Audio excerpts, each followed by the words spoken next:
We want to welcome you guys to L3 Perspective. Ladies and gentlemen, my name is Glenn Davis. I'm sitting here with my guy, Cameron Macias. It's your boy, Killer Cam.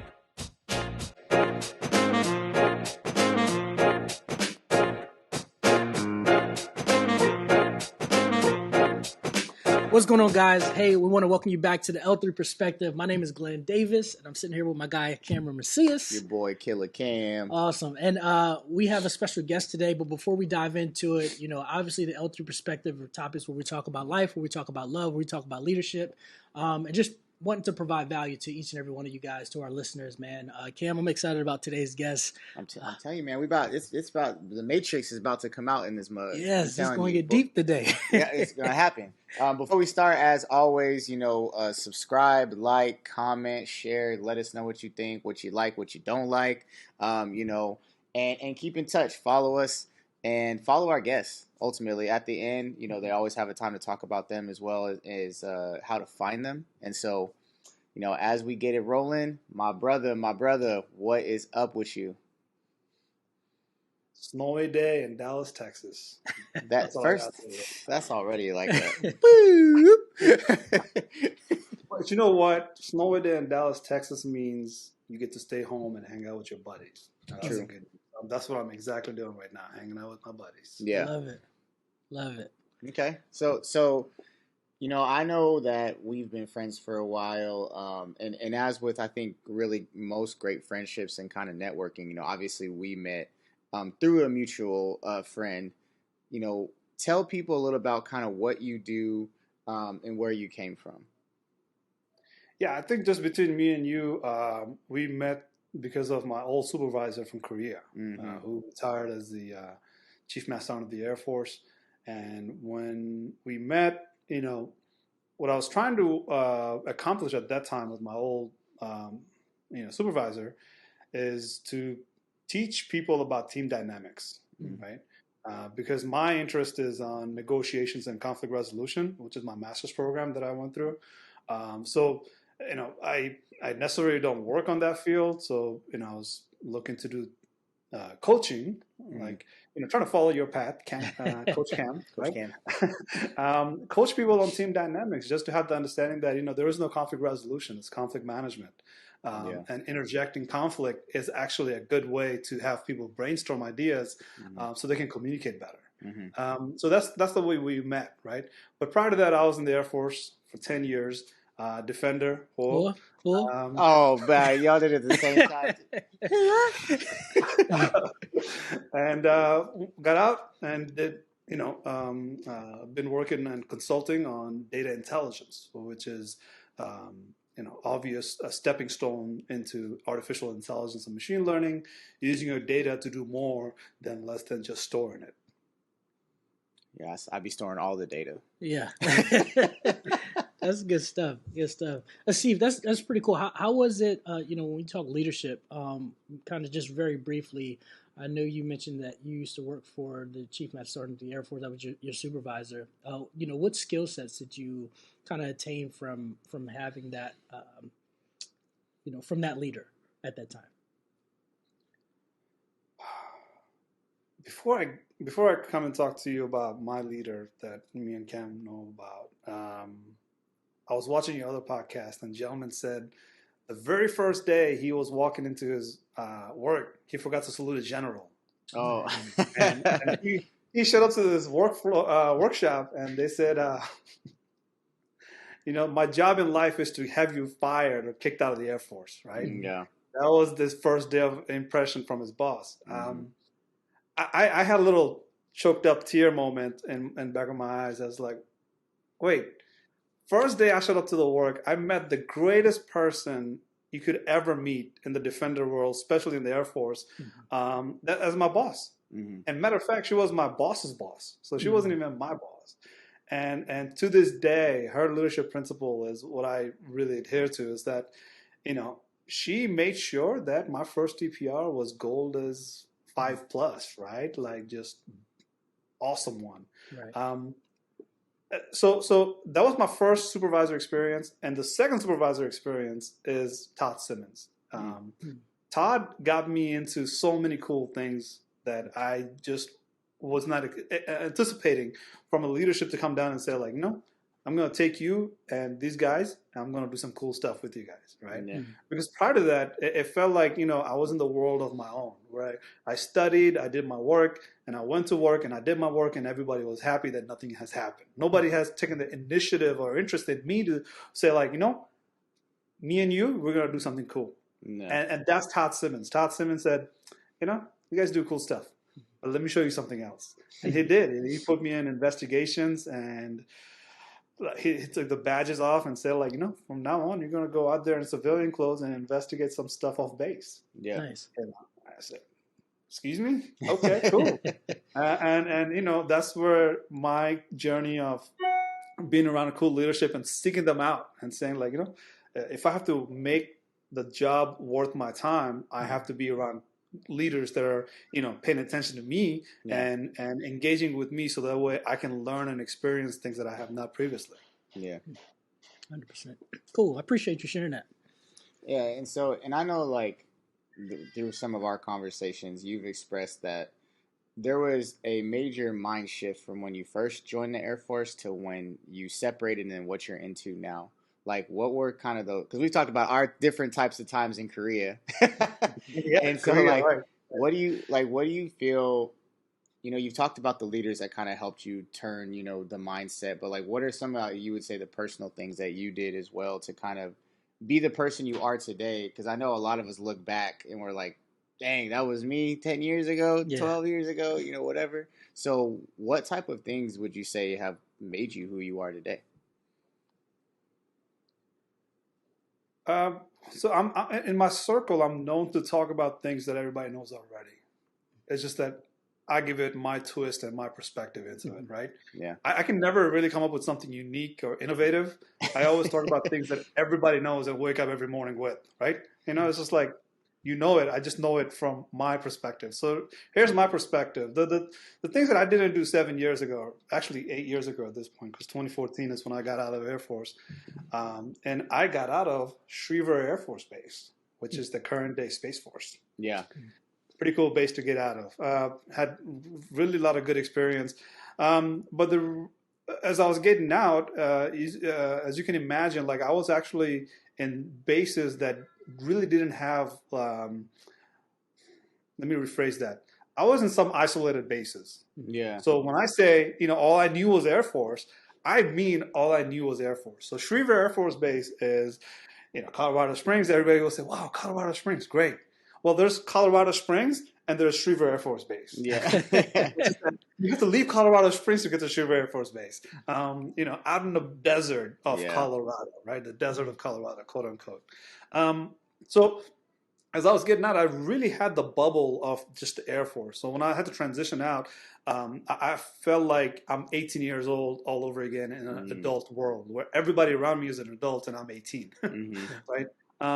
But here's the reason why I said that is because 7-8 years later, what I do right now to practice that method of looking at myself from outside, really, really practice that perspective of looking at myself not through a mirror, but literally as in like, you're able to see yourself through a camera and see how you look, how you feel, how you are portraying yourself.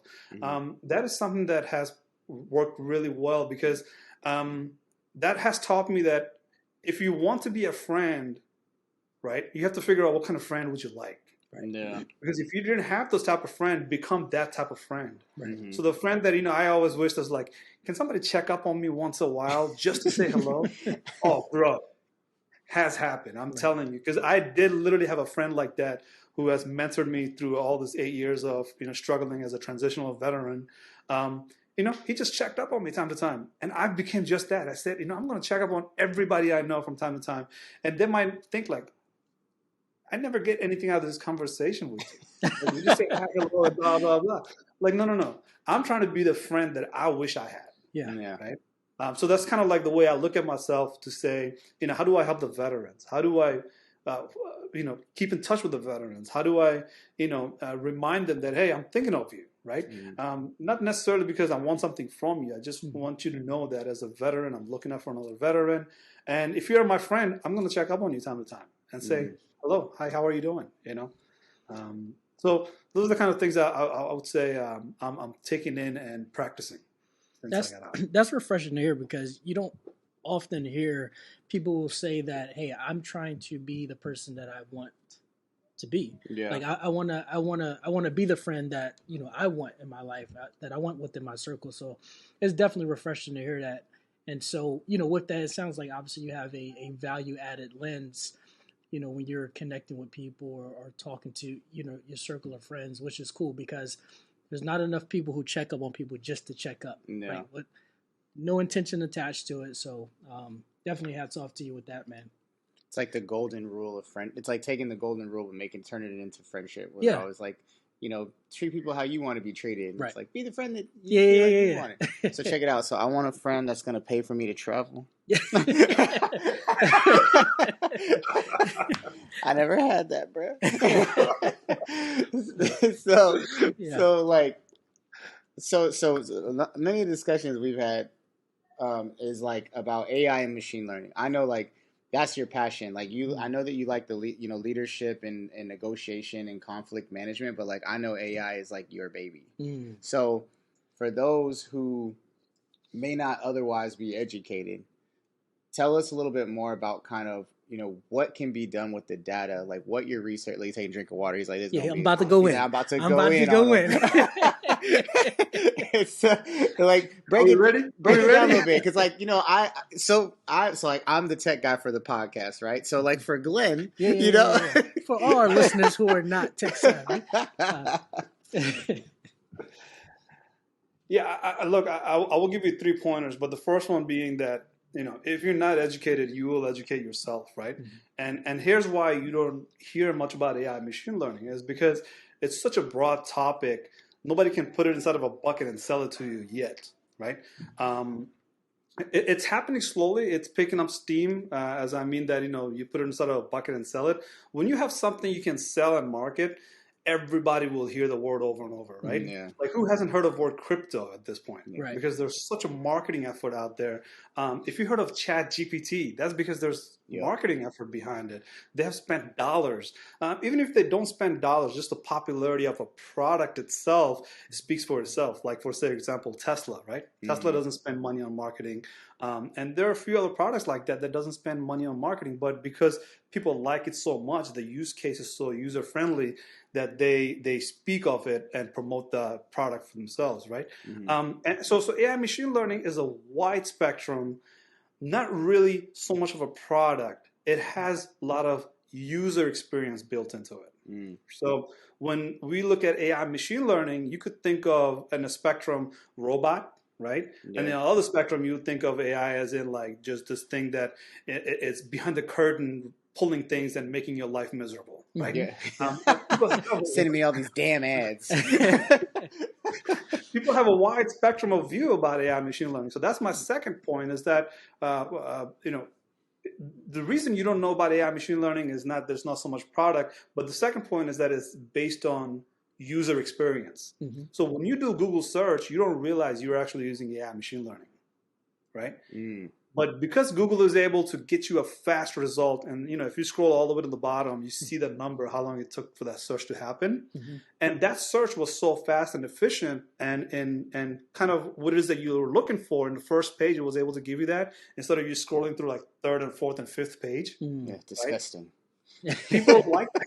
People, what are you doing on the second? You went to the second page? Yeah. Oh, those are like the Badlands.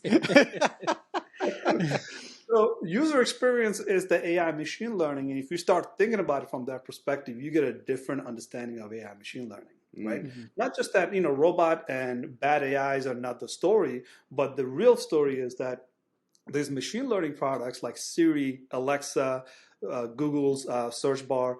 I mean, you look at the whole Google suite, it's all actually made out of machine learning. Mm-hmm. The failed product that you don't know about Google, most likely they didn't have machine learning in them. And the ones that you are using on a daily basis, they all have machine learning built into them. Mm-hmm. So that's 1 and 2. And the third component is that, who are you? Are you educating yourself to understand how you will be impacted by AI? Mm. Or will you be using the products that are AI-based?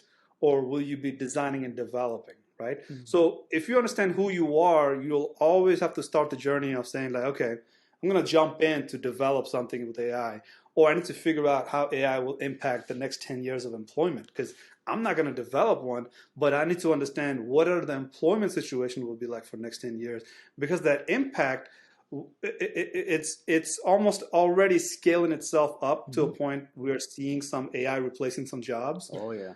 But that will scale up to a point, it will be exponential, right? It's not going to be incremental AI replacing jobs over and over. Some people will have to start shifting their roles either to support an AI instead of replacing their jobs, or some people will just straight up not have their job anymore because it'd be like horse buggies back in 100 years ago, right? Yeah. No longer necessary as much as it was back in those days. Yep. So I feel like my feed knew we were doing a talk about that, because what popped up on my stuff today was that McDonald's is testing a restaurant that is completely AI based. No one works, like, no one's working any of the machines and stuff like that. And then you got Chipotle that's doing Chippy out here in California, chip machine. So I think that's like the biggest thing. And you got Elon Musk talking about the chips we're gonna put in our brains. Like it's getting. They got the microchips that go in your eye. Yeah. I feel like I'm like in Terminator. Yeah. This is interesting stuff. Like I was reading an article about AI a couple weeks ago, and it was kind of talking to your point about how a lot of it is like, if businesses, if they don't shift, if they're not making the shift, then they're going to be years and years and years behind. And so question for you, from someone who has a love for AI, where do you see for businesses, I guess, what thoughts would you share as far as the direction that they should be going, or from your perspective, your recommendations? Let me climb up to the top of the mountain and scream out really loudly. Listen to what Glenn and Cam has to say. Right? That's right. Watch it. Yeah, exactly. Glenn and Cam just said what you need to hear, which is that if you're not shifting right now, if you're not positioning yourself to pivot down the road, you are already too late. Right? At this point, you're playing a lot of catch up. Right? Yeah. And that's fine. What you have to understand is that if you do some sort of data analytics, as in you are able to look at the data and say, I can figure out my data out because my data, I understand how it grew over time, right? Or what are the story behind my data? What is my data telling me as a story? That's your first initial steps to say, now we have to do machine learning, right? Yeah. But if you don't do data analytics, if you don't do data structuring, data cleaning and all that, you cannot tell a story with your data. Let's sit down and talk a little bit longer, but that's for another podcast. But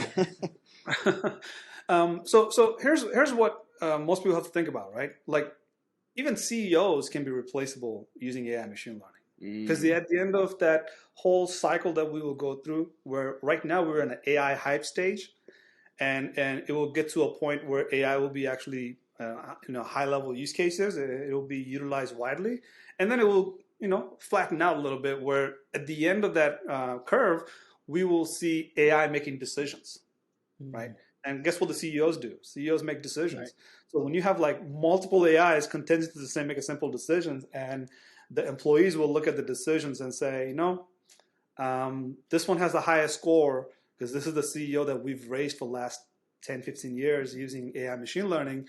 Now it makes this kind of decision. So, 3 AIs making 3 different decisions. One has the highest score, right? And that's the decision the CEOs will make. But why have a CEO when we can have an AI as a CEO?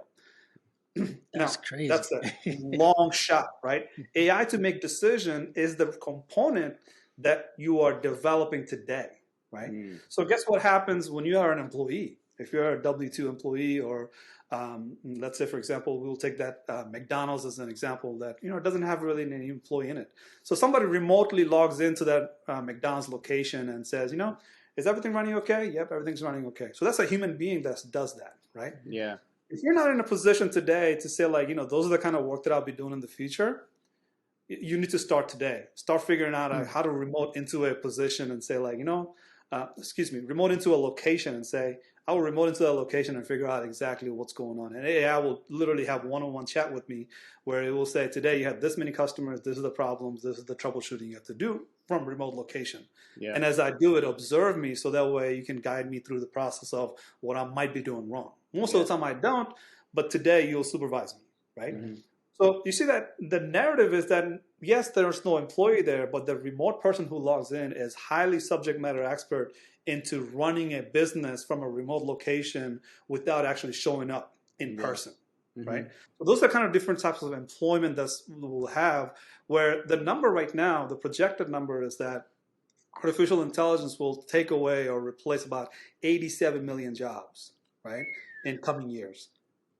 That's a good number to have because 97 million jobs will open up to support those AI that will replace those 87 million jobs, right? That's that give or take number, right?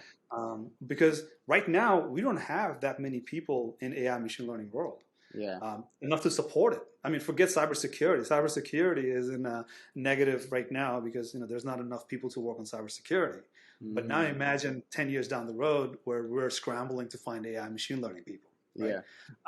So that's two different angles, right? You're talking about like people that will be employed because of AI machine learning, and then people that are employed right now. What will their experience be like in coming years with AI machine learning, right? This AI will help you to, let me get my English right. These AIs will help you to make decisions, first of all.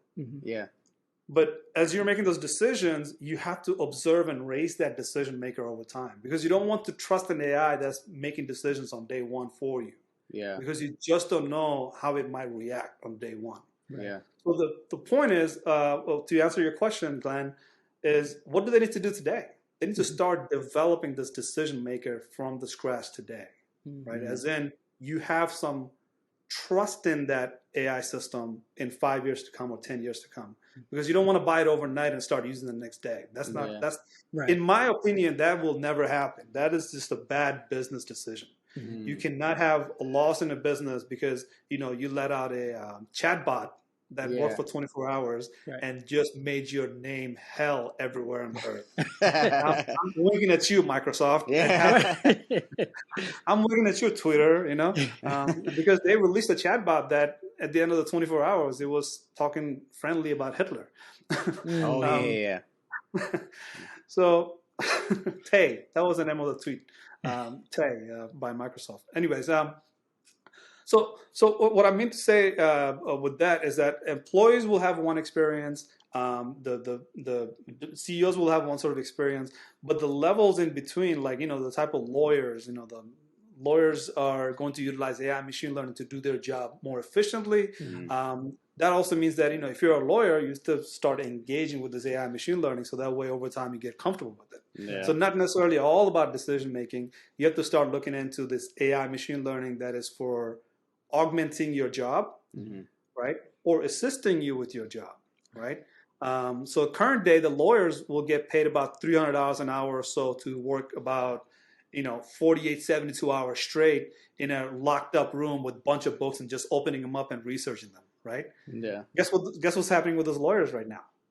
There's AI that reads those books, figures out the court case, figures out the precedents in the court case, and reads through hundreds of years of history to figure out like how to win the next case, right? AI can do that. AI is doing it like within 8 minutes instead of 8 hours this one lawyer will spend on researching a case, right?